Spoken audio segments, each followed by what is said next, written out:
Pour la réfoua chez les mains, Alors, il faut chez moi, Monique Esther Batodet, Josim Batorada, Elise Noémie Bajuli Frecha, et Joël, Joël Tila Batodet, Liora Bataziza, Albert Avraham Ben, Esther, Chayachana Batsara, Yosef André Ben Mathilde, Boker Tov, et pour la protection totale de nos chayalim, qui fassent leur travail Be'ezrat Hashem, avec la protection de Dieu. C'est ce qui va se passer dans les jours à venir. Ils vont nous nettoyer le monde du mal. Le mal. Mais le mal au plus profond de ce que peut être un être humain. Ça, Rav Dessler, il avait déjà parlé une fois que l'être humain peut être plus mauvais qu'un animal, 100 fois plus qu'un animal. Et il dit, Rav Dessler, il ne faut jamais dire sur un être humain qui est mauvais que c'est un animal, parce qu'un animal a des limites. Il ne tue pas gratuitement. Et il dit, Rav Dessler, qu'on a dépassé, l'être humain a un potentiel de dépasser l'animal de très très loin. C'est pour ça que la Torah a été donnée pour canaliser le monstre qui est en nous, ce qui a fait que le peuple d'Israël a toujours été un peuple d'humanité, d'humanisme. Je ne veux même pas devenir un jour un canal d'explication pour les nations. Je vais vous dire pourquoi. Les nations ne m'intéressent même pas. Tu sais pourquoi? Pour la simple raison, c'est que chaque peuple cherche sa tranquillité à lui, et qu'en fin de compte, l'humanité sait que d'Israël sortira une guerre mondiale. On n'est qu'au début. Et ça ne les intéresse pas, c'est-à-dire que pour eux, on embête le monde. Souvent, on embête le monde, mais laissez-les tranquilles, mais donnez-leur la terre, et puis vous, allez au diable et laissez-nous tranquilles. Parce que nous, on a envie de faire notre métro boulot dodo tranquillement. On a déjà assez de soucis comme ça. Ne nous rajoutez pas encore vos problèmes à vous, etc. Donc moi, je ne fais pas partie de ces personnes qui sont là pour expliquer à des personnes qui ne veulent pas d'explication et qui ne sont pas intéressées par tes explications. Tu me suis? Ça me sert à rien. Ça me sert à rien. c'est même pas un problème de terre. C'est pas un problème de terre. Ben, je l'ai dit dans un de mes cours, que de la terre inexploitée, il y a encore des milliards de mètres carrés. On est d'accord. D'ailleurs, pour la petite histoire, les pays arabes eux-mêmes ne veulent pas recevoir ces Palestiniens. Mais le Qatar, qui c'est qui supporte le PSG là, c'est qui? C'est le Qatar. Attends, Richard. J'espère que tu arrêteras. Le Qatar. Tous ces pays, ils ont des moyens illimités. Ils veulent pas s'occuper de ça. Ils veulent nous le laisser à nous. Le seul problème, c'est que ce peuple-là a fait une mutation. Et elle est devenue, elle n'est plus un peuple de rescapés, ça a muté en monstre. Alors aujourd'hui, il a dit hier le responsable de Tsahal, il a dit hier, on n'a même pas le choix. On va les éradiquer. On n'a pas le choix. Parce que Daesh doit disparaître de notre peuple, de notre pays. Donc, l'histoire, elle est déjà écrite, elle est terminée. Après, ceux qui s'excitent sur les réseaux sociaux, la Palestine, Free Palestine, vous pouvez encore écrire ça comme ça encore pendant 50 ans si vous voulez. Entre-temps, nous, on fera l'histoire dans ce pays, et dans quelques semaines, voire dans quelques mois, on aura terminé avec eux. C'est clair. Maintenant, c'est pas la population civile. La population civile, elle, a le droit de vivre, et il faut qu'elle vive, et il faut qu'on puisse lui donner la qualité de vie qu'ont les Arabes de Haïfa, qu'ont les Arabes les musulmans qui habitent à côté de chez nous, pas loin d'ici. Ils ont des villes de folie. Quand tu traverses la 6, tu vois les mosquées allumées, tu vois, ils vivent tranquillement. À Tel Aviv, connaissez Tel Aviv? Tel Aviv, la grande ville de Tel Aviv. Et il paraît que c'est devenu, la Tel Aviv est devenue la capitale des gays. Tel Aviv, à côté, il y a Yafo. À Yafo, il y a des centaines de milliers de musulmans. Dites à ces musulmans, ayez un peu la, comment on appelle ça, solidarité. Allez habiter à Gaza. Qu'est-ce qu'ils te diront? Mais Gaza, c'est des barbares. Jamais j'irai habiter à Gaza. Même pas dans le rêve. Mon ami qui est dentiste ici, qui a un des plus beaux cabinets dentaires en Israël. La haute technologie du cabinet dentaire, c'est un arabe de Haïfa, à piano, vous le connaissez.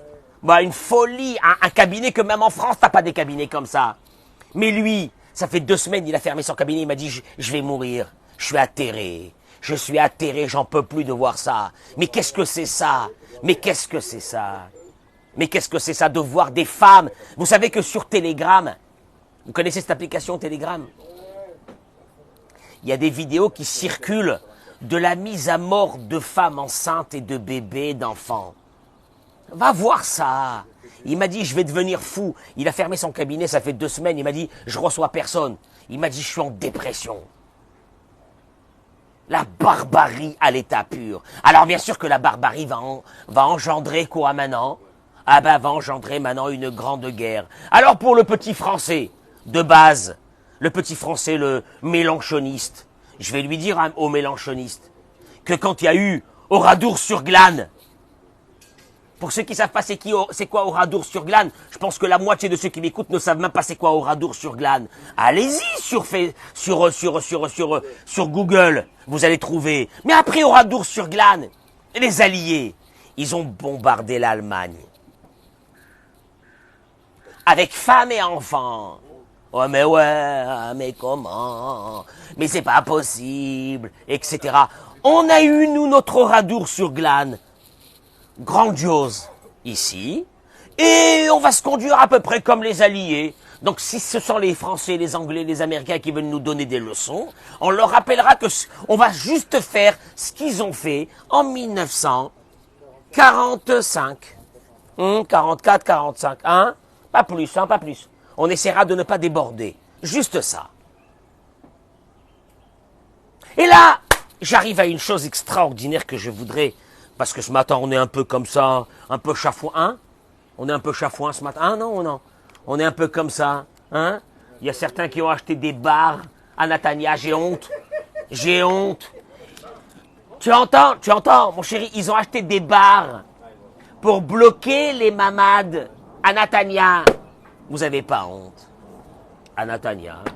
C'est honteux. Allez acheter de la tomate à Yohananov. N'achetez pas des bars pour fermer la chambre forte à Natania. אתה שומע מה שהם עשו? אתה לא מתבייש מזה? Des bars. Mais avant ces bars-là, nous on va les bars. Je voudrais que pour commencer ce cours de ce matin, puisque bon, c'est pas ça l'histoire, on s'en fiche. Hein. Rabbi Nachman de Breslev dit, Emouna, écoutez, parce que il y a certains qui doivent se dire, ouais, il a l'air, Olivier, tu es avec moi mon chéri?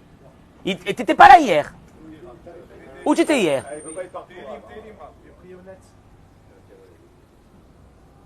C'est un motif de renvoi. C'est pas grave, je le garde quand même. Hein. C'est un motif de renvoi, mais je le garde. Il dit Rabbi Nachman de Breslev, écoutez-moi bien dans l'écouter Etzot. Et là, je vais aller vers une idée de la paracha de cette semaine elle est flamboyante. Hein, suivez-moi, écoutez-moi et partagez ce cours de Torah pour montrer à l'humanité qui ne s'inquiète pas, aux mélanchonistes et compagnie, qui ne s'inquiète pas pour nous. Il devrait plutôt s'inquiéter pour la France. Vous savez, parce que le syndrome de Stockholm s'est déjà installé chez les Français. Le syndrome de Stockholm s'est installé chez les Français. Vous ne connaissez pas ça aussi? Ah bah allez sur Google aussi. C'est bizarre que Rav Cohen il connaît autant de choses. Et vous allez voir que ce syndrome de Stockholm s'est installé déjà en Europe, ça fait déjà un bon moment. Que nos bourreaux, ils sont très sympathiques. C'est à peu près ça la définition. Que ton bourreau, il est sympathique. Parce qu'ils le savent, qu'ils ont déjà perdu la bataille là-bas. Alors, c'est là-bas que la guerre sera. Ici, il n'y a pas de guerre. Ne vous inquiétez pas. Ici, ce qu'on a eu, on va aller comprendre pourquoi on l'a eu. Ce matin, on va essayer de comprendre, en tout cas, d'avoir une... Razvé Shalom, c'est pas qu'on est en train de savoir qu'est-ce que Dieu est en train de faire. On ne peut pas savoir ce que Dieu il a fait. Mais on va essayer d'avoir une idée extraordinaire ce matin, à travers... C'est bizarre comment la paracha de la semaine se calque avec l'actualité. Mais, ce que je voudrais vous dire ce matin, d'abord avant de commencer, Fred, Emouna ou Bechinat Koach HaGidul ve Koach HaTzomeach. Il dit Rabbi Nachman, il y a une force. Une force. Cette force-là, avec tout ce que tu vas traverser dans ta vie, elle n'aura qu'une vocation. Les moments bas, des moments hauts, des moments bas. Mais cette force te permettra que dans les moments hauts et dans les moments bas, elle aura une vocation extraordinaire. Que même dans les moments bas, tu grandiras. Tu te renforceras. Il appelle ça Koach HaTzomeach. Vous savez c'est quoi Koach HaTzomeach? La force de grandir. Tu sais c'est quoi la force de grandir? C'est une force extraordinaire. Il y a des personnes qui l'ont, il y a des personnes qui l'ont pas. Tu veux que je t'explique c'est quoi la force de grandir? Tu prends une graine. Tu prends une graine de blé. Tu la mets dans un mauvais terreau. Elle pourrit, puis c'est fini. Tu prends cette même graine. Tu la mets dans un bon terreau. Elle pourrit. Et elle fait sortir une germe de blé. Ouais, je comprends pas. C'était deux graines les mêmes. Oui, les mêmes. Mais une, elle a pourri, elle a disparu. Et l'autre, elle en a fait sortir la vie. Mais ça vient d'une chose. La différence des terreaux, chez nous, dans notre vie, ça veut dire une chose. La Emouna. Cette Emouna, cette foi-là, va te permettre que dans les moments les plus difficiles, pas seulement que tu disparaîtras pas, mais que tu grandiras à travers cette épreuve. Et il dit Rabbi Nachman, Ugadel vetzomeach be'avodato itbarach efilo im ya'avor alav ma. Tout ce que tu passeras dans ta vie, jamais ça t'a détruit. Vous savez, je peux vous dire une chose, il y a des personnes qu'à travers les épreuves qu'ils ont eues dans leur vie, ils sont devenus de grands hommes, de grandes femmes. Moi j'ai vu des grandes femmes, j'ai vu dans ma vie des grandes dames qui ont eu des épreuves énormes dans leur vie. La perte d'un mari, la perte d'un enfant. Bon ben alors, quand tu as eu ça, ben, disparaît de ce monde, ça y est, tu peux plus. Et j'ai vu sortir d'elle des forces. Que malheureusement, des fois, je me dis que s'il n'y avait pas eu ça, est-ce que vraiment ces forces seraient sorties ou non? Mais en tout cas, l'idée, elle est simple. L'idée, elle est simple. C'est où tu disparais. C'est où tu disparais. Au fait, t'es là, t'es vivant, mais au fait, t'es qu'un zombie. T'attends la mort. Tu attends la faim. Il y a des gens qui attendent la faim, ils ont acheté des bars. À Natania, ils ont acheté des bars, j'ai honte. Moi, j'ai même pas cru quand ils m'ont dit ça. À Natania, tu achètes des bars pour bloquer le mamad. Hein? Non, je dis pas de nom. C'est honteux, c'est honteux. C'est honteux. Mais à quoi ça veut dire? Ça veut dire que t'es arrivé à dire que c'est fini. Alors, je t'explique une chose. Offre ces bars à nos amis de Gaza. C'est mieux pour eux, pas pour nous. Qui en yachol et balbelo shum gvul umonea. Aïe, aïe, aïe, aïe, qui colle à miniot va bilboulim. Il te dit au contraire, avec cette force-là, et on la voit dans le peuple d'Israël aujourd'hui, ce réveil, cette force, cette unité, ces millions de bénévoles, ces milliards de dollars offerts à l'armée et à la population civile qui a été déplacée depuis 10 jours. Ah, cette force, il dit, qui colle à meni'ot va bilboulim et avodat Hashem, macheno mitkarev lira Hashem akolo mechamat atzlut ve atzvut kvedut sheba mechamat. Il dit, tu sais quand est-ce que tu n'arrives plus à te lever un bon matin? Ah, parce que ça va pas dans ça, ça va pas dans ça, ça va pas dans ça, ça va pas, j'ai plus la force de rien du tout. Il te dit, tu sais pourquoi? Mechamat chesron emuna. C'est parce que, au fait, il te manquait une vitamine, la vitamine de la emuna. Il te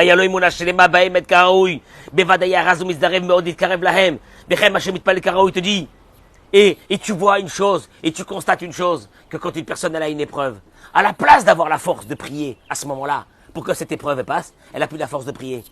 Tu sais pourquoi? Parce qu'il te manque la base. La base, c'est ce qu'on appelle cette foi, qu'il y a un seul qui gère chacun et chacune parmi nous, du plus grand vieillard au petit bébé, Hachem. Maintenant, Hachem, il fait ce qu'il veut. Comme il le veut. Mais c'est toujours les Tova, comme il dit Rabbi Akiva. C'est pour le bien. Laisse-le faire, mais laisse-le faire. Va dormir tranquillement le soir. Comment tu peux avoir peur pour tes enfants? Oui, c'est vrai, on a beaucoup de nos enfants qui sont maintenant à l'armée. Mais chacun est protégé par Hachem. Ashgacha pratit. Ashgacha pratit. Tu sais ce qui nous est demandé une chose à nous? Tu sais ce qui nous est demandé une chose? C'est que Dieu il te dit. Ce sont les mots de Rabbeinu Bachye, l'un des plus grands maîtres il y a 500 ans, dans son livre, Chovot Alvavot. Il dit une chose, Rabbeinu Bachye. Dieu te demande de te connecter avec lui à travers la foi et de mettre toute ton inquiétude sur lui et qu'après que tu lui as donné ton inquiétude, qu'est-ce qui se passe? Tu te détends et là, il va commencer son travail. Mais par contre, si tu mets ta confiance sur quelqu'un ou sur quelque chose, Dieu il dit, moi j'enlève ma protection que j'avais mis sur toi, puisque toi maintenant, tu as confiance sur une barre. Et voilà. Tu as confiance sur une barre qui va te protéger. Alors, comme tu as mis ta confiance sur une barre, moi, je m'en vais. Ce sont les mots de Rabbeinu Bachye. Quel combat dans lequel on est maintenant. Quel combat on est maintenant. Et ceux qui sortent pas de la maison, ils ont peur de sortir de la maison. Je suis jamais autant sorti que cette semaine. Mazé. Ah bon, mais c'est pas dangereux. Mais ce mot de dangereux veut dire quoi? Veut dire que tu veux être sur la nature. Tu ne veux pas être avec Dieu. Non, Dieu oui, mais Dieu oui, je sais. Non, monsieur le rabbin, c'est pas ce que je veux dire. Dieu c'est bien, mais à la synagogue, je veux dire que, bon, dans la vie de tous les jours, faut arrêter de me saouler avec Dieu. Tu vois? Alors Dieu dit, tu sais quoi? Je te laisse dans la main de la nature. Ah dans la main de la nature. C'est les mots de Rabbi Nachman. Et ça, c'est en introduction d'une chose que je voudrais dire. Ce matin.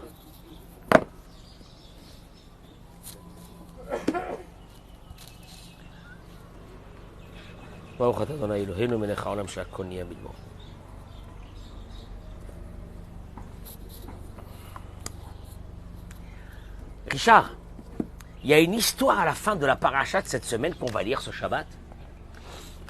Elle m'a toujours interpellé. La Torah commence comme ça. Bon, le déluge était passé. Ça y est, l'humanité a repris vie. Le monde s'est multiplié. Et la Torah nous raconte. Vayehi kol haaretz safa achat udvarim achadim. Hein? Safa echat. Chazak Baruch mon chéri. Heureusement qu'on a Shalom Gozlan avec nous. Il connaît la Torah par cœur. Donc il est là-bas, il écoute et il m'a dit non, c'est pas achat, c'est echat. La terre était devenue, la Torah nous raconte, une seule langue. C'est-à-dire qu'il y avait une unité dans le monde fabuleuse. Il n'y avait pas les Américains, les Anglais, les machins. On parlait tous la même langue. Quelle unité, c'est beau. Vayomiru ishel re'ehu. Havanil bena levenim venisrefa lesrefa. Je traduis les mots comme ça juste. Je vais vous dire un truc énorme ce matin. Écoutez, c'est énorme. Ils se sont dit, on va commencer à créer des briques.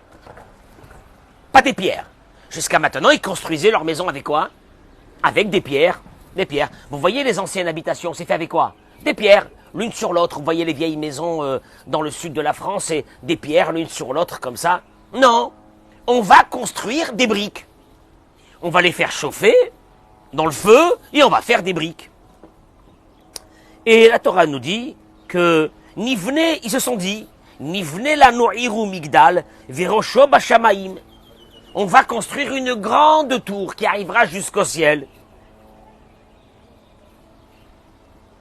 Bon, quand j'étais petit au Gan, on nous avait donné une image d'une tour. C'était la tour de quoi? De Babel. Vous avez entendu parler de la tour de Babel? La tour de Babel. Alors, l'histoire simpliste nous raconte que... L'histoire simpliste nous raconte que quoi? C'est quoi cette tour de Babel? Alors, il voulait monter dans le ciel pour combattre avec Dieu. Moi, je me suis dit, mais mon Dieu, combien qu'elle devait être haute cette tour pour arriver jusqu'à Dieu? Hein? Bon, mais quand on est petit et qu'on nous apprend cette histoire, ça va, c'est sympa. C'est sympa. Ils ont construit une tour. Le pire dans cette histoire, c'est une chose fabuleuse. Vayered Adonai lirot et Tahir. Vet Amigdal. Dieu descend dans le monde pour voir cette tour. Dis-moi, Dieu il est descendu pour voir la tour du Burj Khalifa. Burj Khalifa, comme il fait 1 kilomètre. À peu près. Ça ne nous intéresse pas, on s'en fiche. Et Dieu il n'est pas descendu. C'est quoi cette histoire? Tu lis ça, voilà. Tu prends la Bible, tu lis ça. Tu vas voir un rabbin, tu lui dis, dis-moi, monsieur le rabbin, c'est quoi cette histoire de la tour? C'est quoi cette histoire de la tour? Non mais, Dieu va descendre voir une tour. Combien ils ont pu la faire, cette tour? Quelle est la hauteur? Quand tu vois que la tour de Pise, elle est déjà partie sur le 3/4 du... Quelle tour? C'est quoi cette tour? Dieu descend, et quand il descend, Vayafet Sachem Otam. Vous savez c'est quoi le mot Vayafet? Milachon Ptsatsa. Il les a explosés, Dieu. Il les a éjectés. Alpene Kolaretz, sur toute la terre. Vayachdelu Livnot, Haïr. Et ils ont arrêté de construire la ville. Bon, maintenant que tu dis ça, tu dis quoi? Ça, c'est un truc mythologique. Ça veut rien dire. Qu'est-ce qui peut me donner une explication? Ça, tu vas le lire dans la paracha de cette semaine, hein? À la fin de la paracha. Qu'est-ce que c'est cette histoire? Il vient Rav Pinkus, il dit...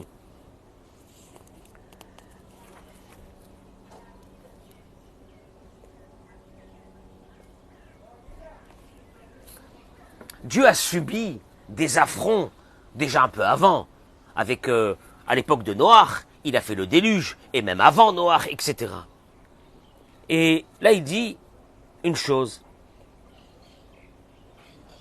Onsham shel Dora Palaga, ayam isug acher legamri, dit Rav Pinkus.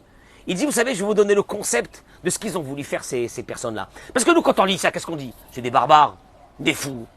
Enfin, c'est des personnes de la, comment on appelle ça, pratiquement de la préhistoire. Ils construisent une tour pour monter, se battre avec Dieu. C'est ce qui est marqué. Se battre avec Dieu, tu vas faire quoi? Et en plus, c'est marqué que Dieu est descendu voir la ville. C'est-à-dire que ça a touché Dieu. Il est descendu. Et quand il est descendu, il a vu ça, qu'est-ce qu'il a fait? Il les a éjectés. Tu prends ce morceau de la Bible. Va voir ton rabbin. Va lui demander, dites-moi, qu'est-ce qui s'est passé? Est-ce que c'est vrai qu'ils ont voulu monter, ils ont voulu construire une tour de combien? 200 milliards, de 1000 milliards de kilomètres pour arriver jusqu'à Dieu? De 10 000 1000 milliards, de 100 000 1000 milliards, de je sais pas quoi, avec des épées, on va arriver, on va se battre avec Dieu. Ça, c'est quand on est au GAN, à l'école. Ou au Talmud Torah, on nous apprend ça comme ça, de façon un peu, parce qu'on est des enfants. Bon, voilà. Mais vous, messieurs, qui êtes là aujourd'hui, vous avez compris le message ou vous l'avez pas compris? Il dit Rav Pinkus. Il dit que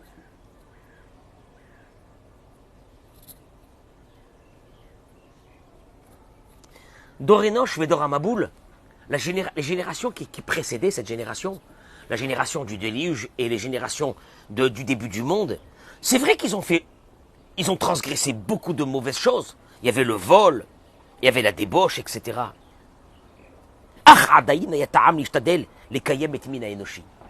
Mais jusqu'à ce moment, Dieu, avec tout ce qu'ils ont fait, ces générations, il avait envie de garder avec eux une relation. Bedora Palaga Karamikre, il dit Rav Pinkus, il s'est passé quelque chose dans cette génération de la tour de Babel. שפשוט הייתה פיכה על כל מהותו של האדם, ואז הקדוש ברוך הוא כביכול אמר, לאדם הזה אין יותר תקנה. Il y a eu un moment donné, toutes les générations, il dit Rav Pinkus, qui ont précédé cette génération, ils ont fait des bêtises. Mais toujours Dieu se disait, je veux en faire de cette humanité un jour ma vitrine dans ce monde. Mais voilà que dans cette histoire, là on arrive dans cette histoire de cette tour, Là, Dieu dit, je prends toutes ces personnes et je les jette. J'en veux plus d'eux. Je ne veux plus avoir de contact avec eux. Mais qu'est-ce qu'ils ont fait de catastrophique? Ils ont voulu construire une tour. Hein? Ils ont voulu construire une tour. C'était des bâtisseurs. Et des bâtisseurs. C'est comme une fois, je me rappelle, j'étais dans un tribunal. Gérard, j'étais dans un tribunal à Paris. Et ils ont arrêté un type, apparemment, il avait un Égyptien qui travaillait au noir dans le bâtiment. Il avait une société, il ne payait pas les impôts. Et puis, il y avait son avocat qui venait d'arriver là-bas. Je crois qu'il n'avait même pas préparé le dossier.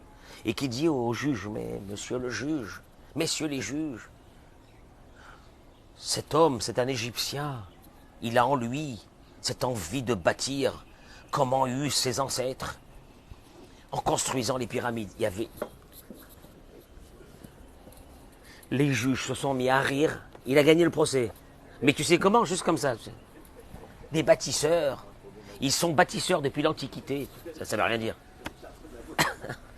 Il ne peut pas s'arrêter de bâtir. Il ne peut pas s'arrêter de bâtir. Ils ont ça dans le sang. Bon. Il dit comme ça. Il dit comme ça.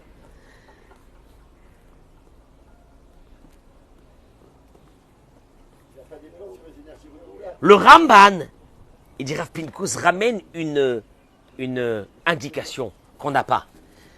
Kitsetsu banetiot. Vous savez c'est quoi le mot de Kitsetsu banetiot?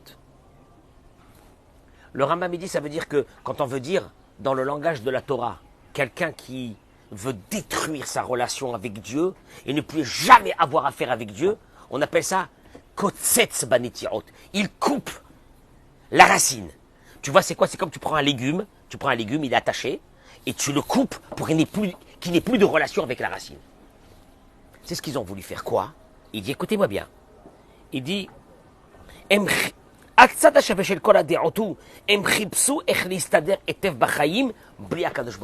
au fait, est arrivée une génération qui se sont dit, c'est le monde moderne. Est-ce qu'on peut se passer de cette histoire-là de Dieu? À la grâce de Dieu, à la grâce de Dieu. Même aujourd'hui, nous, quand on entend quelqu'un qui dit quoi? À la grâce de Dieu, on dit quoi tout de suite? Dans la tête? Ah, c'est chaud. S'il dit à la grâce de Dieu, c'est quoi? C'est que c'est chaud. Tu entends ou non? En fait, on est tous atteints par ça. On prévoit notre vie. On se bat pendant toute notre vie pour ne pas avoir besoin de Dieu. Et si un jour on nous dit, mais tu sais que je crois qu'il faut que tu commences à prier, pour nous, ça veut dire quoi? Eric, ça veut dire quoi pour nous? Ah bah c'est mort. Ah c'est mort. Ah, prie à Dieu. Ah tu te rends compte? Tu as vu ce qu'il m'a dit là? Il m'a dit il faut que je prie à Dieu. Ça veut dire hala. Écoute-moi bien. Une génération s'est levée, une génération qui s'appelait celle de génération de Dorapalaga de Babel. De quoi? Un concept. On est tous ensemble, on a tous la même parole, on est unis, on a la même langue. Messieurs, réveillez-vous! Qu'est-ce qu'il y a?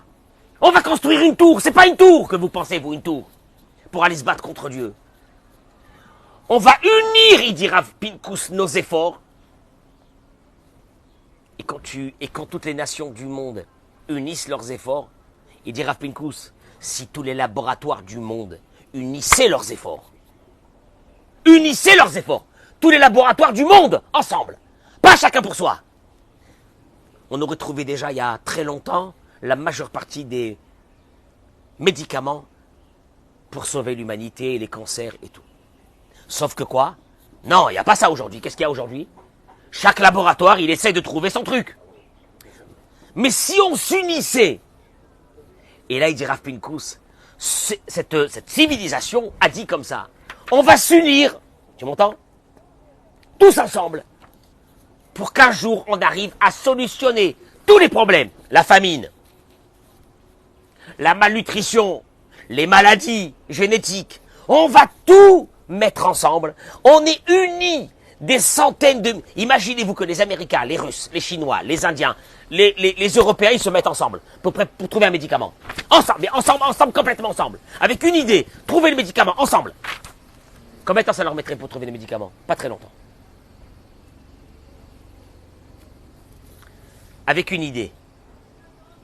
Messieurs, est-ce qu'on peut arriver un jour où l'être humain, on peut arriver, oui ou non? Ils se sont posé la question. Arriver un jour à une situation où on n'a plus besoin de qui? De Dieu.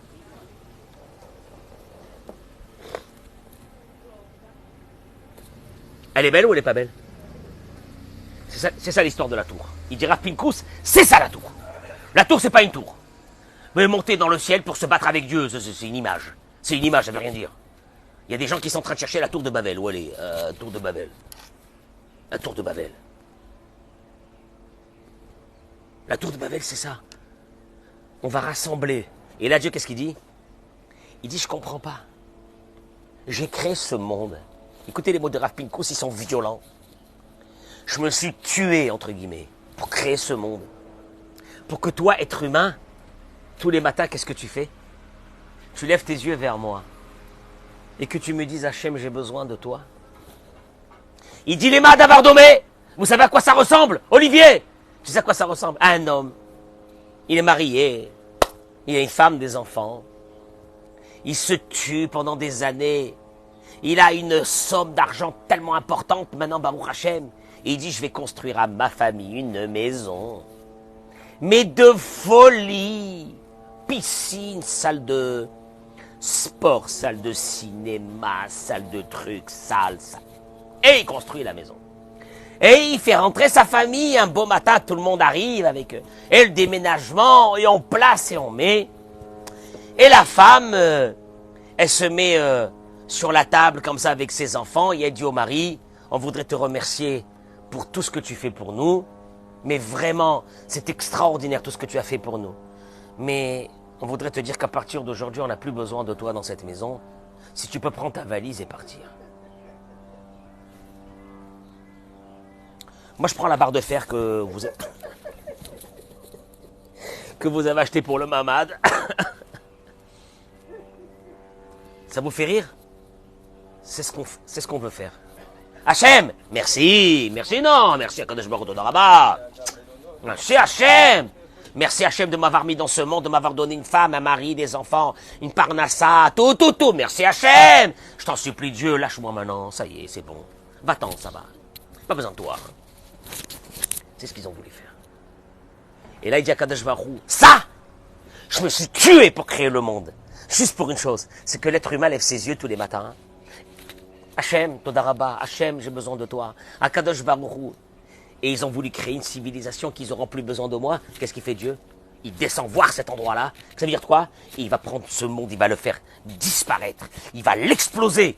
Il va l'exploser. Il va dire, cette unité qui est venue que pour m'enlever à moi. Insupportable. Insupportable. Quand tu sais que ta vie, tu vas la passer. Et puis de toute façon, un beau matin, on va te fermer les yeux. Et tu vas retourner chez ton créateur. Et ton créateur, il va te dire une chose. Hein. Ton créateur, il va te dire une chose. Tu m'entends, Fred? Ton créateur, il va te dire une chose. Dis-moi, combien tu as pensé à moi quand tu étais dans ce monde? Je t'avais pas demandé grand-chose. Hein. Moi, je voulais tout te donner. Je t'ai tout donné. T'as pensé à moi tous les jours? T'as pensé à moi tous les jours? Tu m'as parlé? Tu m'as remercié? Ou bien t'as tout fait pour ne pas avoir besoin de moi? Et le jour que t'as essayé de ne pas avoir besoin de moi, parce que financièrement tout allait bien, et que tu étais bien posé, je t'ai envoyé un problème de santé. Paf! Mais tu sais pourquoi je t'avais envoyé ce problème de santé? Ah, parce que toi à ce moment-là, t'étais pas content. Tu sais pourquoi? Pour une seule chose. Tu m'as oublié. Tu n'avais pas besoin de moi. Pendant un moment, tu n'avais pas besoin de moi. Tu n'as pas besoin de moi, je t'enverrai des problèmes. Pourquoi tu as besoin de moi? Ah, tu as besoin de... Tu me parles tous les jours, je t'enlève le problème. Ah, puisque le problème, c'est pourquoi? Et là, Fred, ça fait des années qu'on nous bassinait, que nous avions la... Eric, la meilleure armée du monde. Hein? Bibi. Hein? Le Mossad. Le Shabak. Oh là là. Hein? Non? Les nouveaux tanks. Hein? On a reçu les F-23, 33, je sais pas. 35. Hein? Baruch Hashem. Merci Dieu, reste là-bas où tu es. Ne nous embête pas. On se gère bien. Il faut le dire, hein, il faut le dire les mots. Hein. Chas Shalom, Tzahal, on l'aime, on l'adore, c'est notre armée, c'est nos enfants. Mais Tzahal avait, il n'a pas besoin de Dieu. Oh. Et puis d'un seul coup, un bon matin, on se réveille et on nous dit quoi? Hein? Faut mettre des barres de fer à Natania. Quelle honte. Quoi?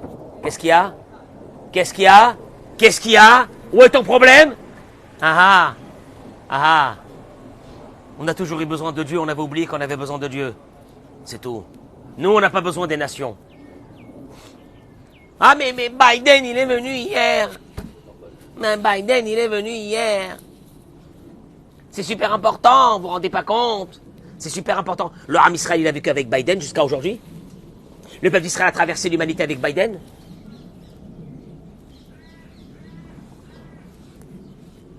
Alors il y a une chose. En vérité, Akadosh Baruch Hu, il a un bras. Il envoie sa bénédiction à Tzahal. Mais Dieu il te demande une chose. Et vous les gars là, oubliez ce que vous avez fait jusqu'à maintenant. N'oubliez pas ce que vous avez fait jusqu'à maintenant. Quoi? Vous avez pensé que vous n'avez pas besoin de moi. La même chose que ce qui s'est passé avec cette génération. C'est terrible ce qu'il dira Pinkus quand tu lis, parce que je vous ai fait concentrer.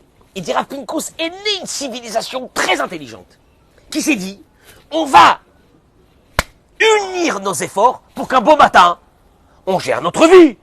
C'est quoi cette histoire de bon Dieu là? Bon Dieu, ça veut rien dire, bon Dieu. Et là, quand je me crois, il est descendu. C'est-à-dire que Dieu, tu sais que ça veut dire qu'il est descendu Dieu? Eric, tu sais c'est quoi il est descendu Dieu? Dieu quand il descend, c'est chaud. Dieu dit quoi? T'as plus besoin de moi? Hein, ça y est, t'es fait.